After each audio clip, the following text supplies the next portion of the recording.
Meus queridos e amados irmãos, que a paz de nosso Senhor e Salvador Jesus Cristo esteja com todos vós. Aqui quem vos fala novamente é o irmão Jorge. Meus amados irmãos, espero que cada um de vós tenha observado o quanto é alto o preço que se paga por não se apegar com amor ao Senhor e por não buscar conhecê-lo, por não ter cada um em si mesmo o interesse em aprender as coisas do Senhor, em buscar o entendimento das coisas do Senhor. O quanto é alto o preço que se paga por se deixar levar, por se deixar conduzir, por se deixar guiar pelo seu próprio eu, por enganar-se a si mesmo. Em nosso último vídeo, eu vos falei aqui das coisas horríveis que o Ministério da Iniquidade tem preparado para o mundo inteiro. E o mundo inteiro, ou quase todo, será transformado em um palácio de Calígula, onde todos, sejam crentes, descrentes ou ateus, sofrerão por criticarem ou simplesmente por não concordarem com isso ou aquilo que for imposto à população humana. Até mesmo alguns ateus sofrerão, pois nem todos os ateus aprovam muitas daquelas práticas libertinas que citei no último vídeo. Porém, será o preço que muitos pagarão por cegamente incentivarem a descrença em Deus, o qual só age onde há fé nele. E essa fé não existindo, ninguém os livrará. Meus queridos e amados irmãos, vejam quanto é alto o preço que se paga. Em 2 Tessalonicenses, no capítulo 2, do versículo 10 ao 12, diz assim: e com todo o engano de injustiça aos que perecem, porque não acolheram o amor da verdade para serem salvos. E por este motivo, pois, que Deus lhes manda a operação do erro, para darem crédito à mentira, a fim de serem julgados todos quantos não deram crédito à verdade, antes, pelo contrário, se deleitaram com a injustiça. Voltando ao versículo 10. E com todo o engano de injustiça aos que perecem. Sabe o que isso quer dizer, meus irmãos?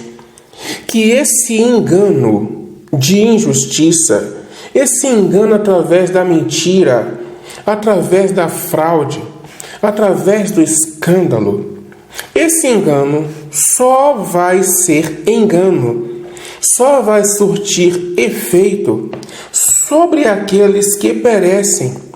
E quem são esses que perecem? São aqueles que, entre servir a si mesmo e servir ao Senhor, decidiram servir a si mesmos. São aqueles que, enganando a si mesmos, estão na igreja de Cristo, porque não tem neles o propósito de negarem a si mesmos e tentam de várias formas servirem ao Senhor e ao mesmo tempo servirem a si mesmos. São esses os que perecem, porque não há como servir a dois senhores, porque não acolheram o amor da verdade para serem salvos. Porque o amor a si mesmo, o apego ao seu próprio eu, ao seu ego, ao seu orgulho, às suas vaidades, impediram que se apegassem ao amor da verdade. Por isso que o Senhor Jesus Cristo disse: conhecereis a verdade, e a verdade vos libertará. Eu estou falando de crentes, de evangélicos, de servos do Senhor, cuja verdade lhes incomoda. A verdade lhes causa coceira. A verdade lhes dói nos ouvidos. A verdade lhes incomoda. A verdade não lhes alegra. Por quê? Porque quem gosta da luz, quando vê a verdade que é a luz, quando vê a luz que é a verdade, ele se alegra com aquela luz. Mas aquele que está nas trevas, ele não se agrada com aquela verdade que é aquela luz. Ele não se agrada com aquela luz que é a verdade. Aquela luz lhe incomoda, lhe dói nos olhos, lhe causa coceira na pele, lhe causa dor nos ossos e nas entranhas. É por este motivo, pois, que Deus lhes manda a operação do erro. Quando diz lhes manda, quer dizer que manda para esses a operação do erro, para darem crédito à mentira.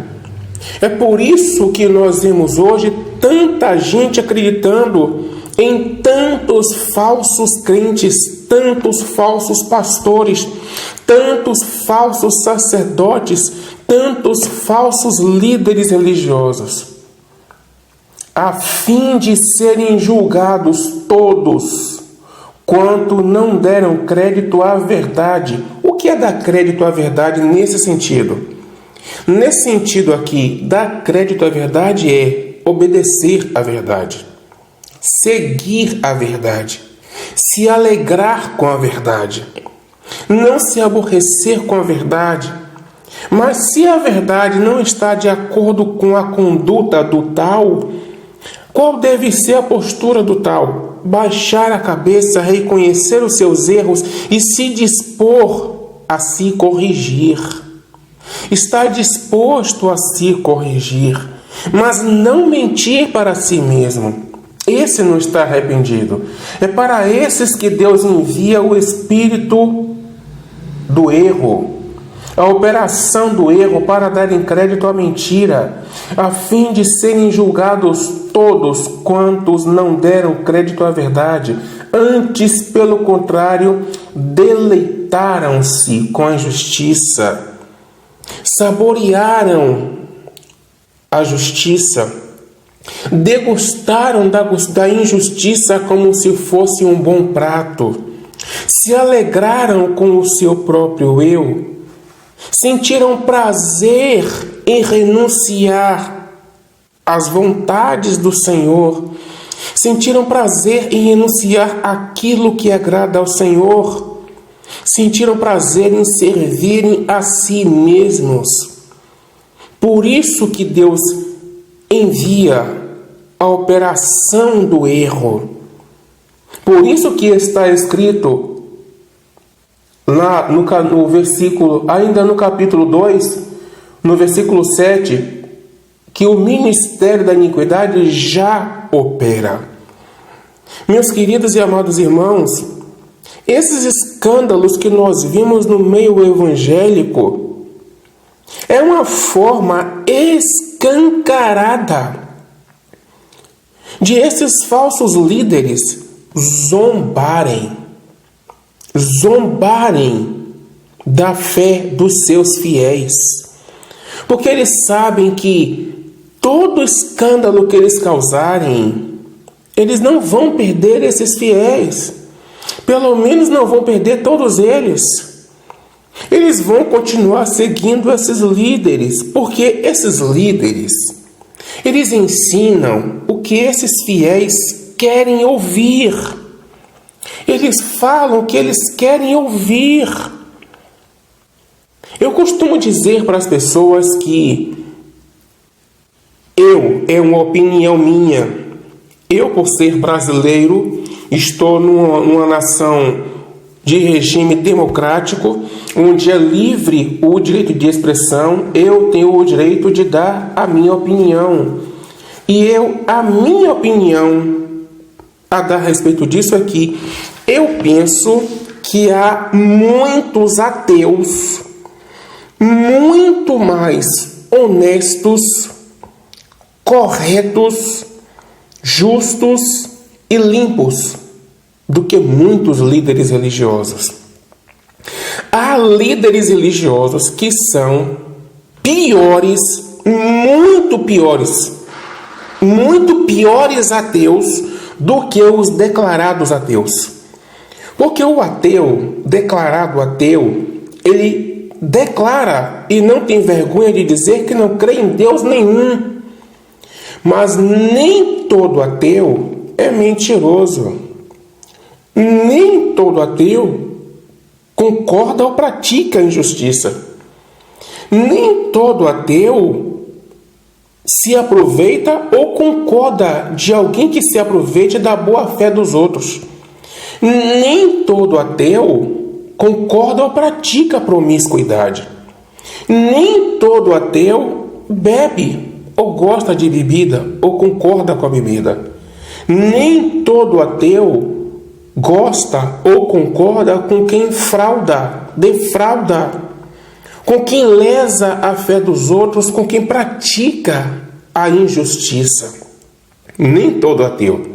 Agora pense em um ateu desta forma que eu estou citando aqui. Se esse ateu não pode se assentar e julgar esses falsos sacerdotes de Cristo, que sabendo que Deus existe, crendo que Deus existe, que na minha opinião, eu penso que eles não acreditam na existência de Deus, porque se eles acreditassem, não estariam fazendo essas coisas que fazem, lesando a consciência dos outros, lesando o bolso dos outros, enriquecendo às custas do suor do rosto dos outros, quando está escrito que viverá o homem do suor do seu próprio rosto, enriquecem às custas do suor do rosto dos outros,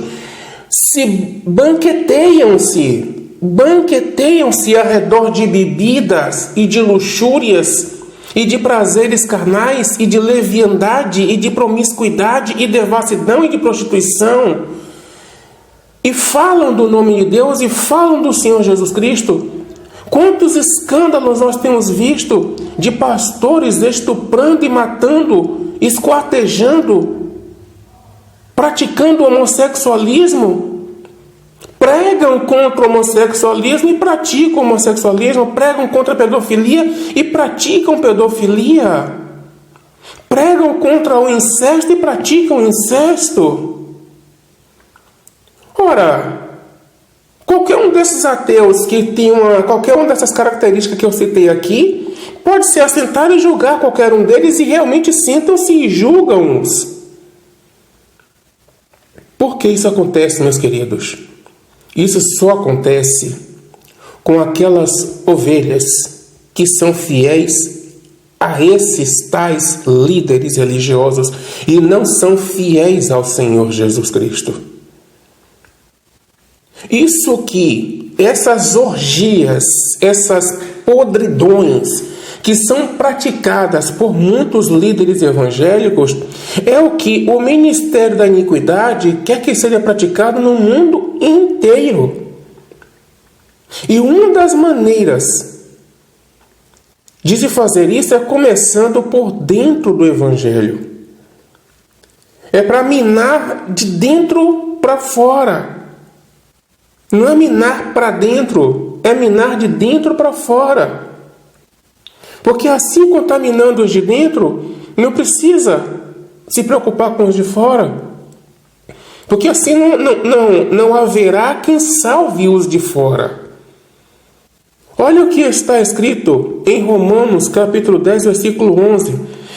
Todo aquele que nele crê não será confundido, não será enganado. O que é crer? Os demônios creem. Será que porque os demônios creem não serão confundidos? Eles foram confundidos. foram enganados e pagaram e continuam pagando caro pelo engano deles, porque eles se deixaram confundir. É porque é qualquer fé? Não. Crer no sentido de obedecer, e obedecer por amor, porque os demônios creem e obedecem, mas não obedecem por amor. Eles obedecem porque o poder de Deus lhes obriga a obedecer. Mas esse crer que está falando aqui é crer no sentido de obedecer e obedecer por amor. Não é qualquer fé e qualquer obediência que se refere aqui. É obedecer e obedecer por amor. Todo aquele que nele crê, ou seja, todo aquele que a ele obedecer por amor, não será confundido. Deus não deixará que seja confundido, que seja enganado.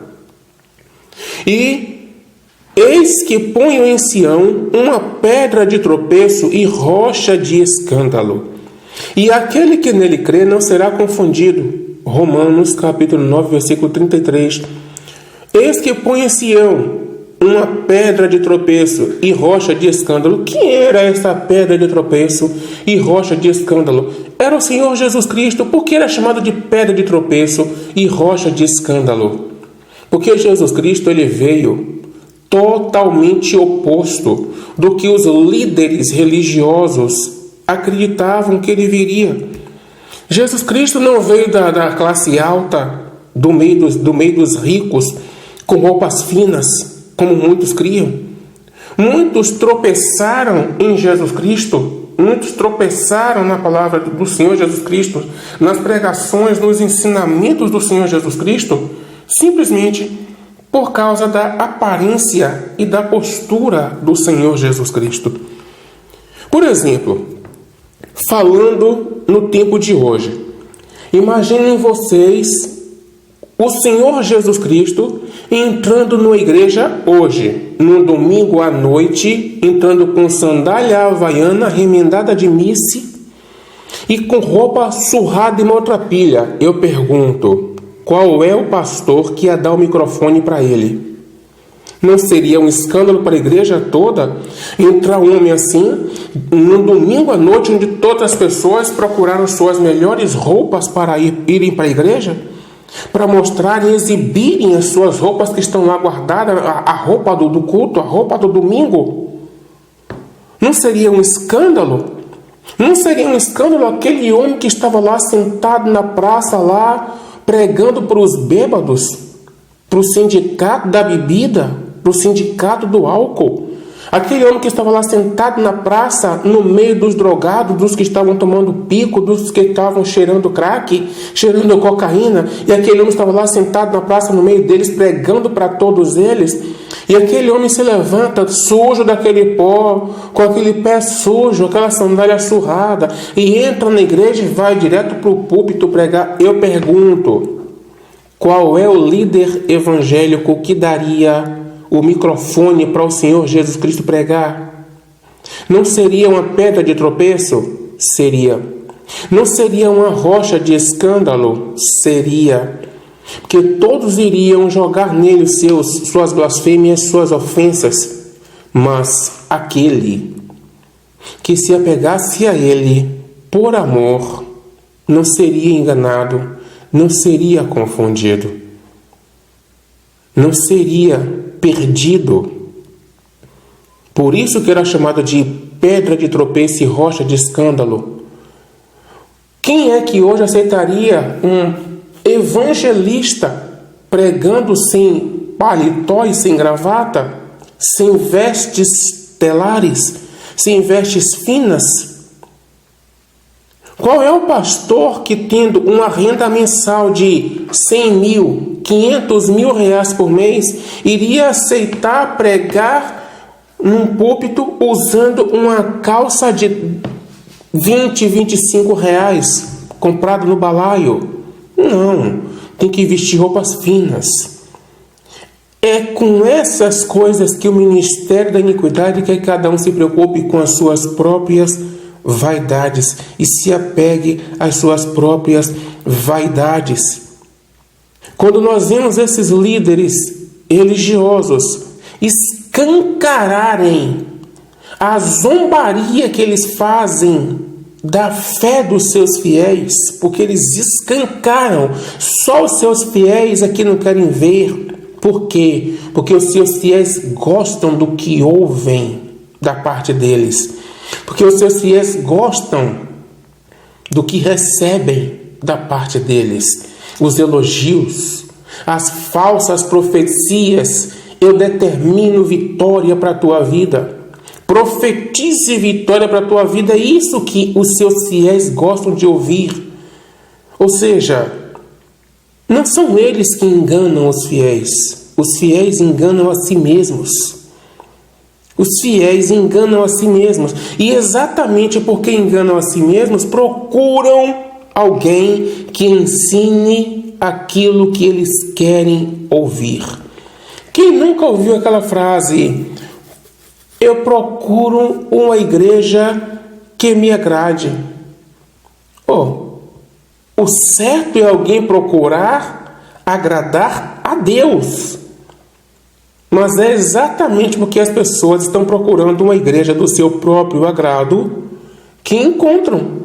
Porque existe todo tipo de igreja para todo tipo de gosto. Existe hoje todo tipo de igreja para todo tipo de gosto. Só existem os enganadores por causa daqueles que não querem nascer de novo. Só existem os enganadores por causa deles.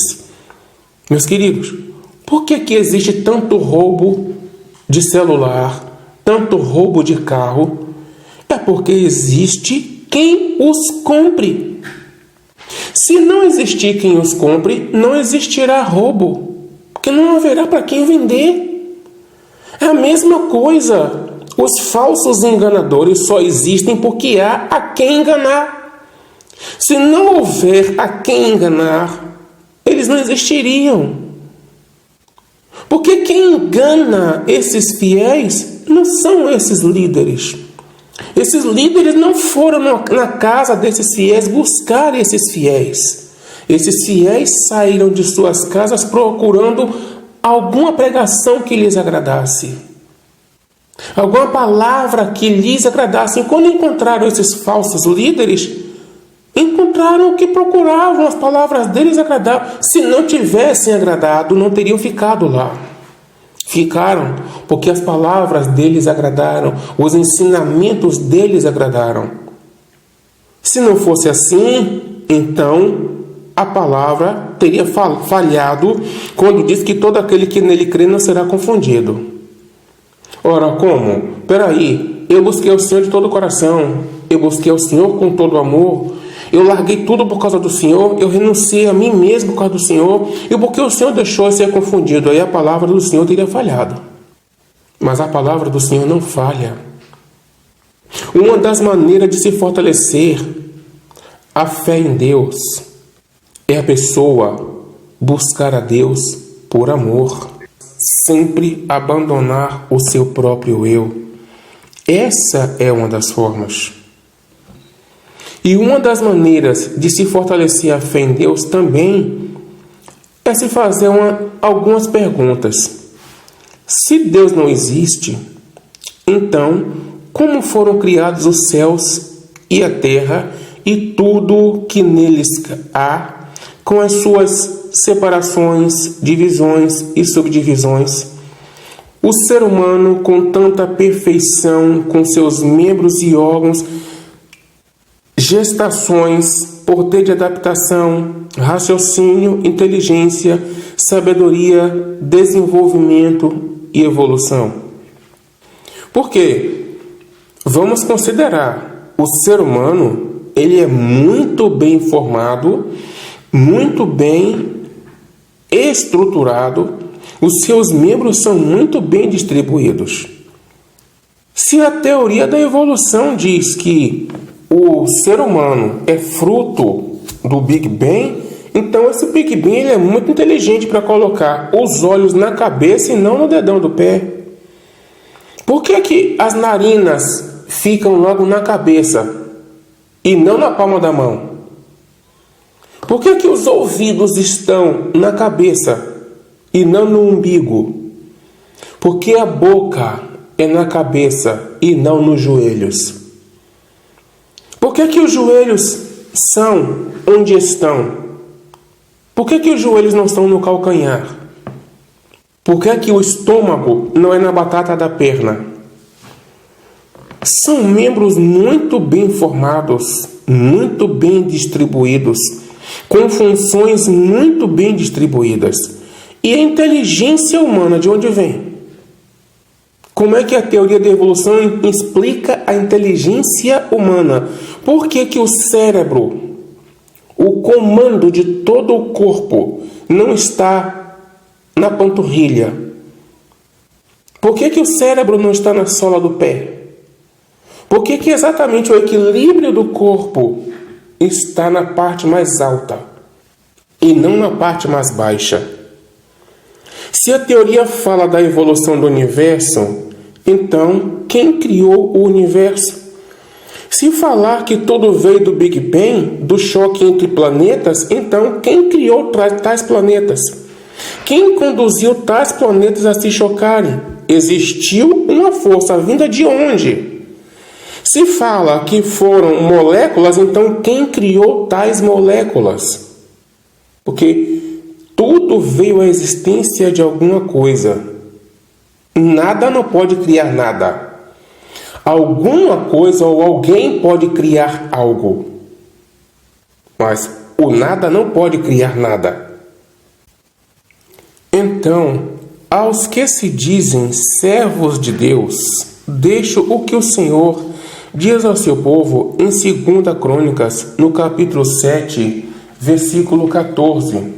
O Senhor diz assim: se o meu povo, que se chama pelo meu nome, se humilhar, orar e me buscar, e se converter dos seus maus caminhos, então eu ouvirei dos céus, perdoarei seus pecados e sararei a sua terra.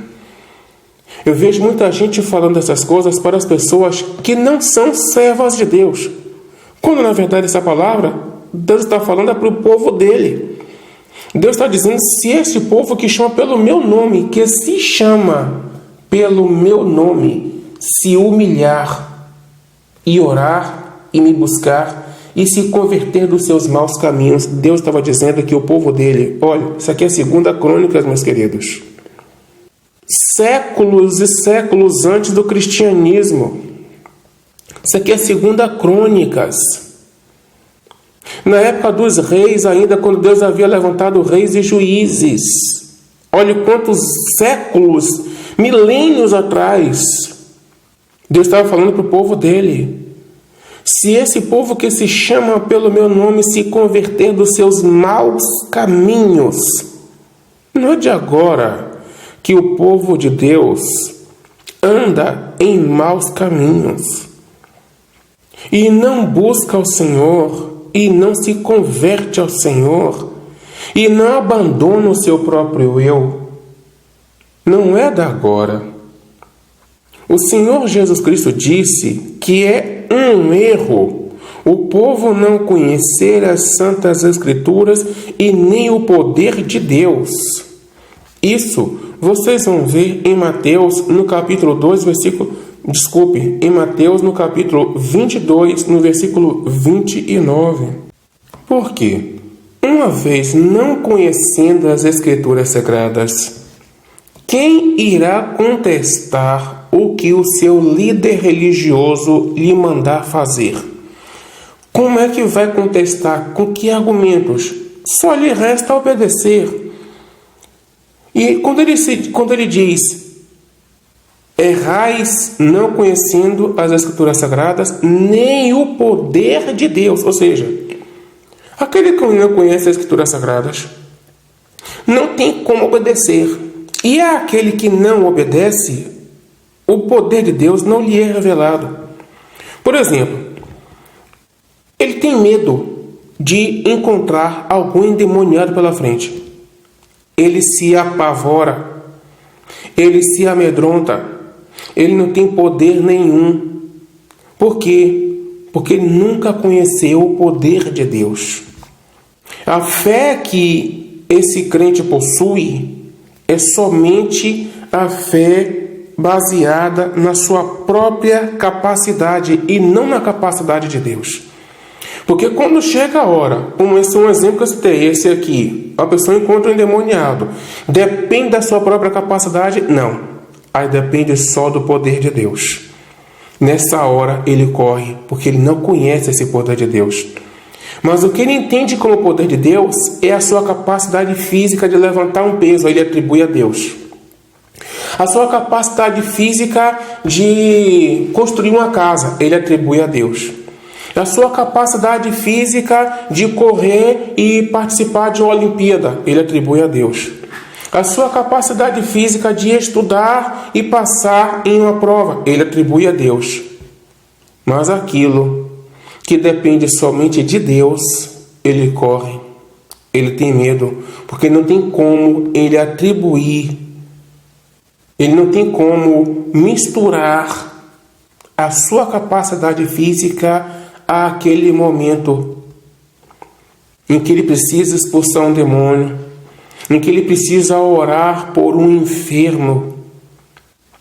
Aí depende somente do poder de Deus, e nessa hora ele se vê vazio do poder de Deus.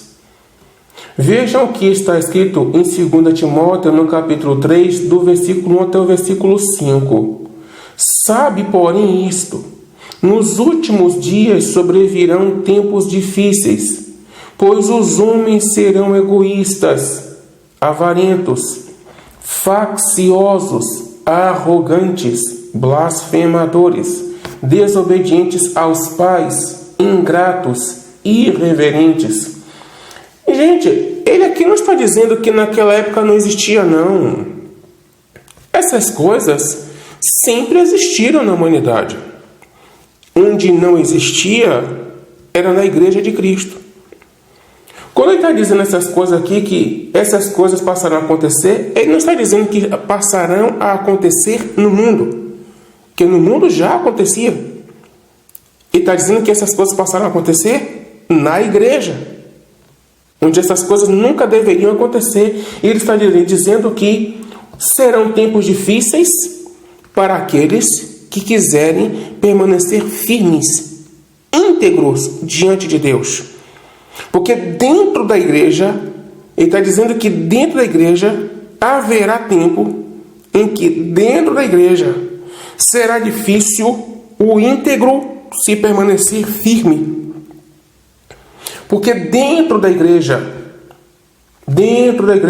os homens serão egoístas, avarentos, facciosos, arrogantes, blasfemadores, desobedientes aos pais. Quem é que nunca viu hoje um pai evangélico, uma mãe evangélica, o filho evangélico, e é uma guerra dentro de casa?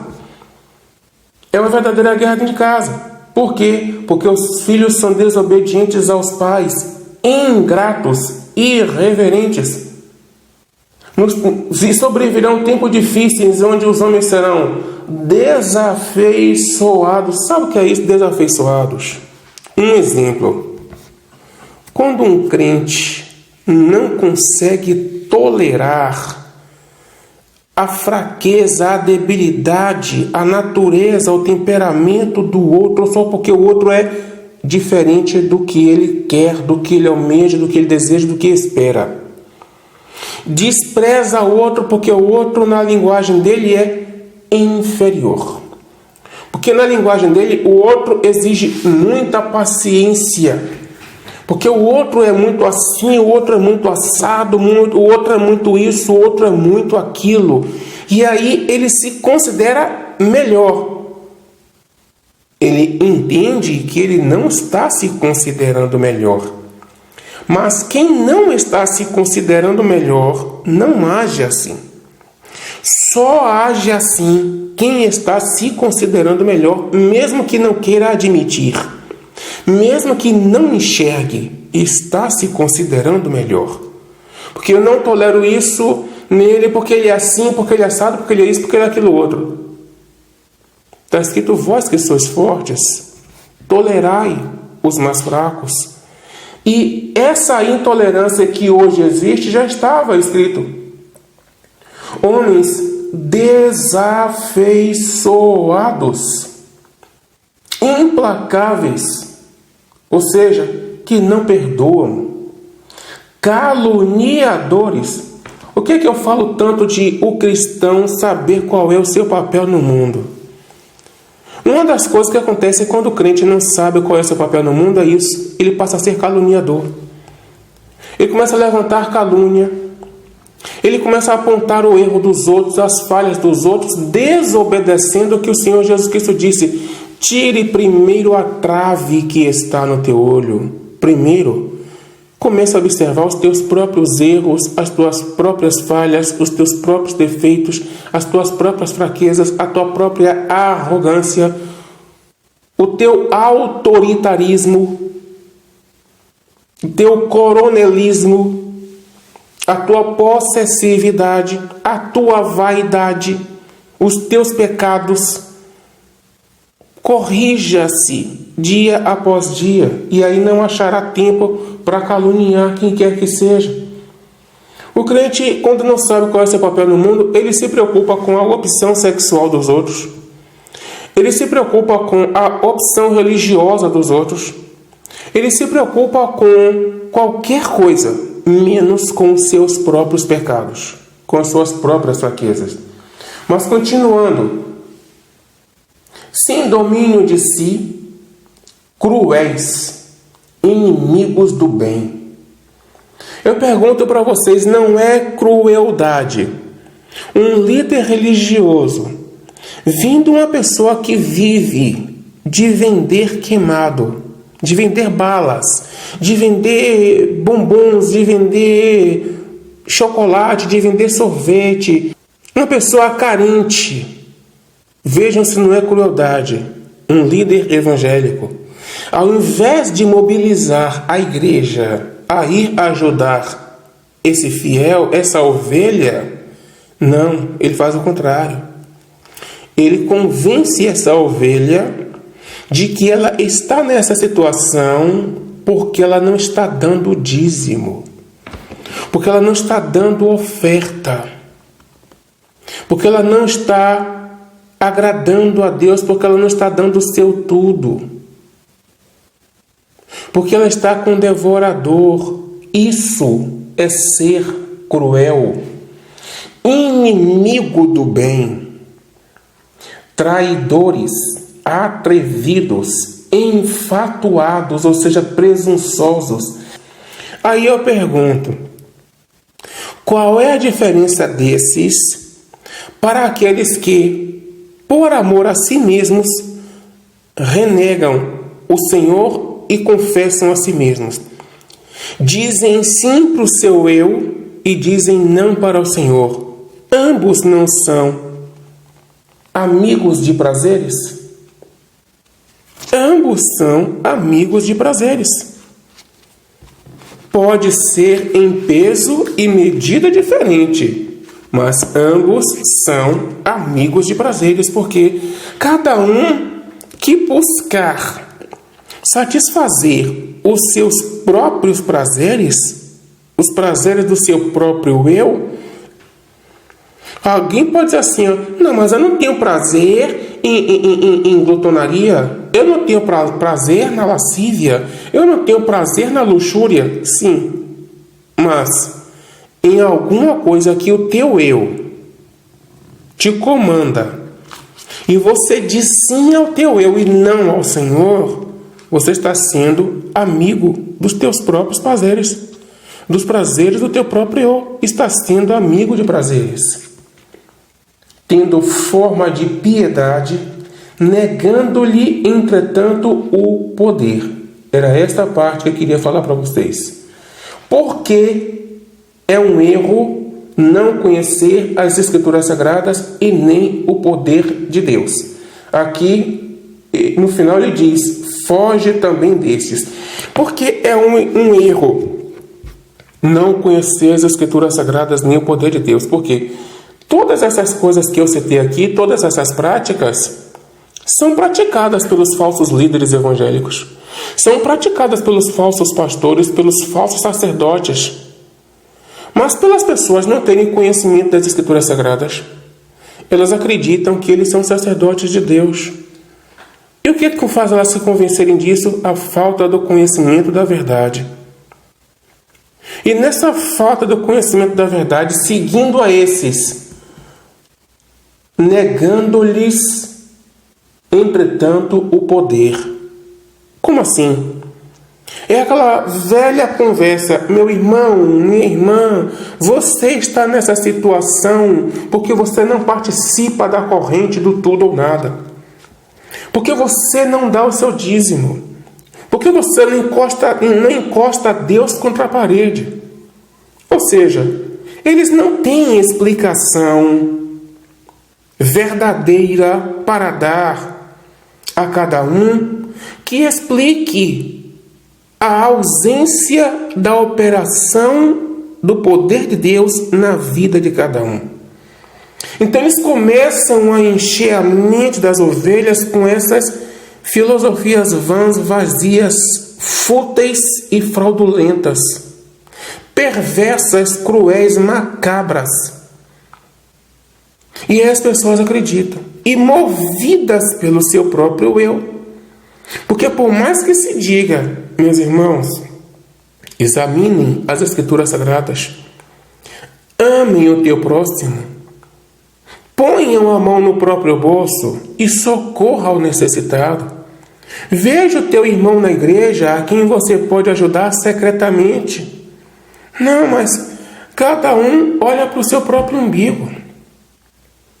Meus queridos, um sapato novo, um par de sapato novo que uma pessoa compra numa loja sem necessidade é menos um prato de comida para um pobre necessitado.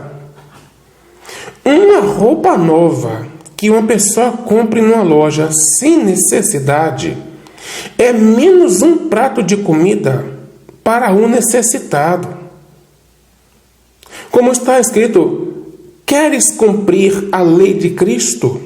Então chore com os que choram. Levai as cargas uns dos outros, e assim cumprireis a lei de Cristo. Mas quem quer ouvir isso? As pessoas não querem ouvir isso. E aí seguem as fábulas que engenhosamente aprenderam, porque são essas fábulas que agradam aos ouvidos dos tais, que se dizem enganados e não são. Porque aqueles que realmente querem um compromisso com Deus, Deus vai lhes abrir os olhos e vai lhes fazer enxergar a verdade. Vai tirá-los do engano e vai deixar permanecer no engano aqueles que não querem amar a Deus, aqueles que não querem chorar com os que choram, aqueles que não querem levar as cargas com seu colega, com seu irmão, com a ovelha de Cristo. Esses é que o Senhor entregará ao engano, tendo forma de piedade, negando-lhes, entretanto, o poder. Fuja também desses. Fuja desses que lhes negam o poder.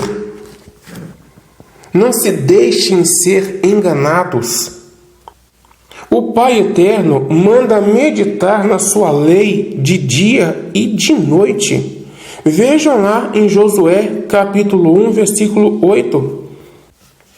E também em 1 Timóteo, no capítulo 4, versículo 15, quando ele diz assim: medita estas coisas e nelas ser diligente, ativo, zeloso, atento, para que o teu progresso a todos seja manifesto.